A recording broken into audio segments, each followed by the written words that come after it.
Go to bigmancomics.com for the best in action adventure entertainment. Hey guys, Gabe Eltaeb here, bigmancomics.com. Late books. No. When crowdfunding sucks. Guys, I'm Gabe Eltaeb with another expert opinion here. Why am I an expert? Oh, I'm a 25-year veteran of comic books working for Marvel and DC. And if you've heard of it, I have worked on it. Star Wars, Batman, Superman, Wonder Woman, Justice League, Green Lantern, and on and on and on. Guys, there's a lot of opinions out there, but not all of them are expert opinions, so you are welcome. Late books. Listen, I'm a crowdfunder myself. I've done Truth, Justice, American Way, Dean Cain, All-American Lawman, and thank you guys for making them gigantic successes because we are moving forward, baby, with great new books coming from Big Man Comics. But one of the most common complaints, I think the most common complaint I hear from backers of crowdfunding is the late books. When is it coming? When is it coming? This thing was advertised to come out in 2022, and now it's going to be 2025 in 2-3 months.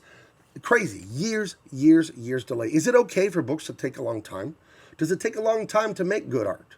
Can you take a long time to make bad art? I guess anything's possible. Let's get into it. And you guys, I want you to tell me what you think in the comments, and also let me know if someone delivers a bad book that's like bad quality, but it comes out fast. Is that better than a good book that's late? Or what about a bad book that's late? I don't even have to ask you about that. That's like, no, we're not doing that again. So anyway, I've never missed a deadline. I started as a professional illustrator in August of 2000 doing the newspaper strips at my university. It was a great, like a buddy comedy. It was like a Garfield kind of thing. It was called Higher Education. And it was a lot of pranks and jokes about frat boy life and college life. I was never in a fraternity. But, you know, I hit all the notes there because, hey, we're in college. Might as well make college jokes. A lot of beer jokes, a lot of dating jokes, a lot of things like that. Anyway, late books. A lot of people say, I'm never back in this again because the book is taking forever. And you see your favorite crowdfunder online, and they seem to be having a good time doing everything but putting pencil to paper. What is that about? Now, there's an excuse when legit things happen. There's diseases, there's financial stuff, there's political things. All kinds of things can befall people that is not their fault. No one is talking about that. I am not talking about that. I never would. I come from a family of entrepreneurs, right? My grandfather and grandmother started a Mexican restaurant and tortilla factory after World War II. Okay, I saw them work for themselves. My father and that was my mom's side, the restaurant. My dad is a gourmet chef, worked for himself, doing a lot of catering, a lot of great stuff like that. My uncle, my mom's brother, is an attorney. I've had jobs since I was 12 years old. I was just raised in a family where you work hard and you treat the customer right. And one thing I see with the late books, that I think the problem that crowdfunders have to understand that the backers are getting upset as, is this is ultimate disrespect. When you enter into an agreement with someone, or verbal, an actual contract, just a tacit agreement, I will do A, if you do B, you got to live up to what you say. And if things come along and they're not your fault, then you need to communicate. You have to. You have to tell the people, hey, what happened? Here's what happened. People are very people are very forgiving. And people love to see a comeback. I don't know what it is about American culture, but we love to see a great comeback. So if you're crowdfunding and you fall down and you're going to be really late, hey, as long as it's not because you're goofing off on a jet ski, come on. Just tell them what's going on. They're going to deal with you. Some will leave, and that's how it is. But if you're upfront, that's what the customer always being right is all about. Now, the customer is always right. I was raised by that with my family of entrepreneurs. So I hear some businessmen say, that's not true. The customer's not always right. And that makes me cringe and makes me realize they don't have any business sense. That's a very, very ignorant, very short-sighted thing to say. The lifeblood of your business is the customers. And what makes them come back to you is, yes, a quality product, but more it's the personal experience. It's the personal experience where they feel respected and valued, and they feel smart for buying and supporting your products and business, and they feel like their life is better for making that choice to support you. And remember, as we've seen recently in the video game industry, where these woke developers are making all this woke trash and insulting the video gamers just close their wallet. Look at that Concord thing, $400 million failure. I think that new Star Wars Outlaws sold 1 million copies, but it cost hundreds of millions to make. I mean, these things are just falling left and right. They've delayed the new Assassin's Creed because of all the backlash they're getting. And it's like when you tell the customers, if you don't like it, don't buy it. Or, you know, the book takes as long as it takes, blah, blah, blah, blah, blah. It takes a long time to make great art. It does take a long time to make great art. But it costs you nothing and takes nothing to be polite kind, and professional to your customers. When you are the front-facing person in your own business, like I am the face of Big Man Comics. We got some stuff behind the scenes, but I'm it. I'm out there. I'm talking to people who support me, who help me crowdfund, who back my books. And when I get an email, hey, I ordered the book, Dean Cain, All-American LAWMAN, and it showed up thrashed. It had a big gouge in it. One guy sent me that. You know what I did? I said, thank you so much for writing me. I'm really sorry your book got damaged. I'd be upset too if I were you. I don't blame you at all for feeling that way. Give me your backer number. Give me a current address. I'm going to make it right. Get you a new book in the mail today. Whenever I get an email with a legit complaint from a customer, I read it that day and I answer it that day. Because you won't be in business long if you don't treat customers right. I worked at Home Depot when I was in college in the year 2000, and it was voted like every year in the mid to late 90s the #1 most admired company in America. Because in the old days, Home Depot had the best customer service. This is back before it was bought by Wall Street. It was privately owned by Arthur Blank and Bernie, I forget his name, but they owned it. And the culture at Home Depot when I worked there, when I first started working there, was an amazing culture of customer first, customer first, customer first. And I remember in the orientation, they talked about this Home Depot empire was built one customer at a time, and it will be destroyed one customer at a time. I don't go to Home Depot. I hate it now because once it went corporate, like in 2000 or 2001 or 2, you go into a Home Depot, there's like 5 employees. They're running, and I know because I worked there, and I'd be running the hardware department and the building material department. You want someone to help you cut lumber, you want someone to help you get this off the top shelf, and there's not enough employees because it's all cutthroat Wall Street stuff. So they destroyed their own culture. You know what I mean? So that's a perfect example right there of you build your crowdfunding, your comic book company, one customer at a time, and you will destroy it one customer at a time. So late books, they're not acceptable. Not if it's coming from you as the creator. If you're messing around, if you're on a jet ski and doing all this crazy stuff and having all this fun, and you don't have the pencil on the paper when you should, that's on you, and it looks terrible. And fans, customers, backers, they're smart. They see it. And here's another thing I think a lot of my fellow artists would be served well to understand. Most people aren't on Twitter. Most people aren't on Facebook. Most people aren't commenting. They just silently close their wallet and they go away, and your backer numbers go down. My backer numbers have just gone up and up. We're doing better. Campaign on campaign, we're just doing better. The mailing list is just increasing because I'm never, ever going to tell a customer they're wrong. That's not going to happen. And the truth is anybody always right? Of course, customers can be wrong, but you don't treat them like it. You don't. The customer is king. So late books, if you're goofing off, like I said, you find yourself on a jet ski and you're 30 pages behind on your book, go home, get back to work. You know better than that.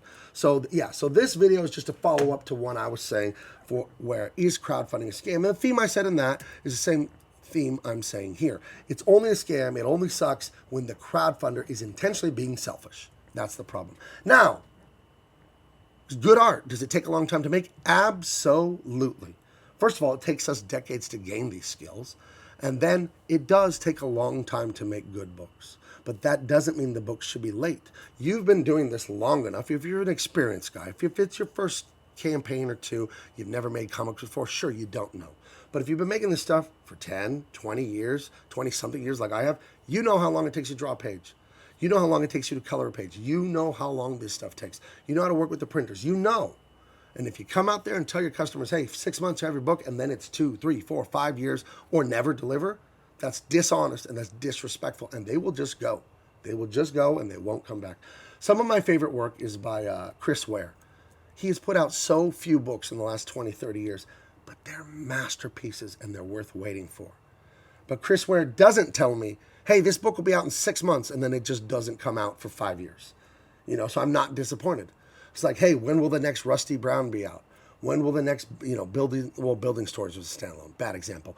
But this stuff here, oh my God, if you got a hold of this and you saw it, you'd be blown away. This is like 2011. This came out. I have this. It's a slipcase, a giant book, all these different decades and family members. And it's slice of life stuff. It's dramatic, but comedy and bittersweet, his work. It's really good. There's little pamphlets, mini comics, other posters, all kinds of weird diagrams. This guy puts years into one book, and it's worth the wait. But again, what he isn't doing is saying, hey, Gabe, why don't you give me a bunch of money, and then I'll give you this in 6 months, and then I'm waiting 6 years. Again, that is immature, disrespectful, unprofessional. So yes, late books suck, but only when it's intentional. I will wait forever for a Chris Ware book. He is at the height. he is at the zenith of this art form. He is astounding. It's just unbelievable how good he is. Yeah, if you can get your hands on his stuff, find it. There's not a lot of copies. It goes up in value really high on eBay, a lot of this stuff, but try and track it down. Will Eisner. Our business, the highest award you can win is called the Eisner Award. 3 books I've worked on in my 20-something years as a pro have been nominated for the Eisner. 2 of them have won. I remember when I colored the 2017 Batman Detective Comics Annual. It was a short story written by Tom King, drawn by David Finch, about how Batman got Ace the Bat Hound. And when I finished coloring, I told my wife, that's going to win Eisner for Best Standalone Short Story. And it did. And I did this back in like November of like 16 or whatever. I did it in November, and the award was won in July. And I knew like the week I worked on it, oh, we're going to win the Eisner for this one. Sure enough, we did. It was really great. So again, expert, right? You got some Eisner noms and some wins for books I've worked on. And it's named after this guy, Will Eisner. He is the standard. Our highest award is named after him. And he takes a long time to put out these graphic novels. Now, when he was doing comic strips in the papers and he was doing comic book magazines, prolific, fast, and all that. But his graphic novels, he took his time. They would only come out every few years. And he was much older when these were coming out, the 70s through the, the early, all the way up to the early 2000s. And I have them all, by the way. I have all his graphic novels, and they're just the absolute best. If you want to understand how comics can be made, get a hold of every Will Eisner book you can. And, who can go wrong with a little, I wonder what this lady did to get that spanking. Probably something naughty. But, but moving on, we'll pull up. Will Eisner is kind of known as the father of the graphic novel. The father of the graphic novel. Here's the painted cover. I think it's a watercolor, A Contract with God. Just outstanding. Dropsy Avenue. He does all these great slice of life stories. He was the World War II generation, fought over there, I believe, in Europe. My grandfather's same generation. My grandfather's born in 1918. I believe Will Eisner was born around the same time. And his books took forever to come out, just one every few years, but they were masterworks. So when I say late books suck, I'm never saying books that take a long time. That's not what a late book is. A late book is the creator screwing around. That's what it is. These books that take years that are masterworks, they're not late. They're not late. These are people dedicating to their craft. Now, Craig Thompson, he's only put out a few books. His books take forever, but each one has been a masterpiece. I only know of like 4 books he's done in like the last 20 years. He may have done more. I'm not aware of it. You got Blankets, oh my gosh, critically acclaimed, slice of life, growing up. You have Goodbye Chunky Rice, and you have Habibi. That's all I know that he's done. He may have done a few more, maybe I missed it, but I pre-ordered Ginseng Roots. It said it was going to be out in June or July. And then I got an email from Amazon saying, hey, it's delayed from June to August. Are you okay with that? And I was like, yeah, sure, it's Craig Thompson. Like, what the hell? And then I went and looked again, and now it's saying April of 2025. And I no longer have a pre-order for it. So maybe they refunded me or something. I don't know. Maybe I screwed something up.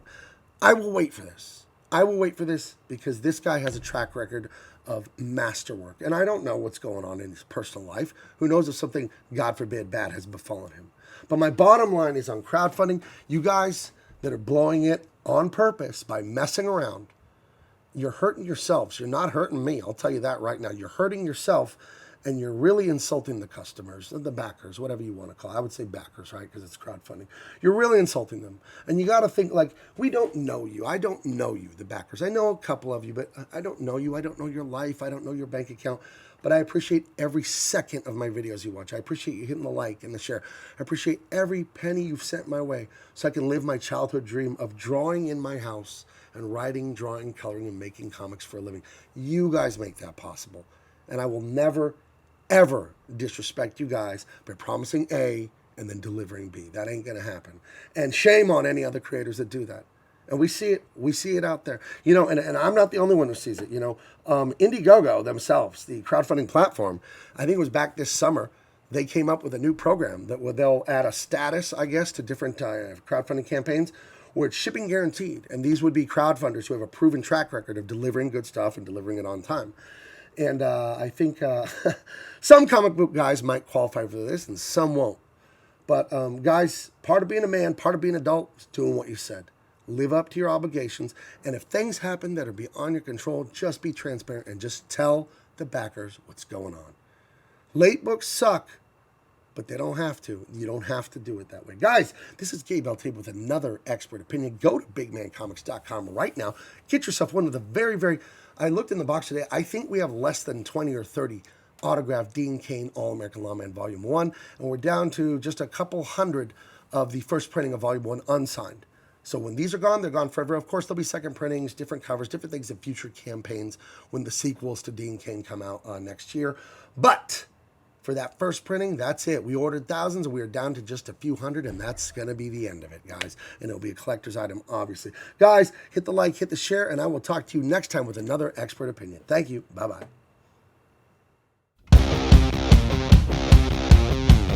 Thank you for watching. Make sure to follow us on social media and go to bigmancomics.com.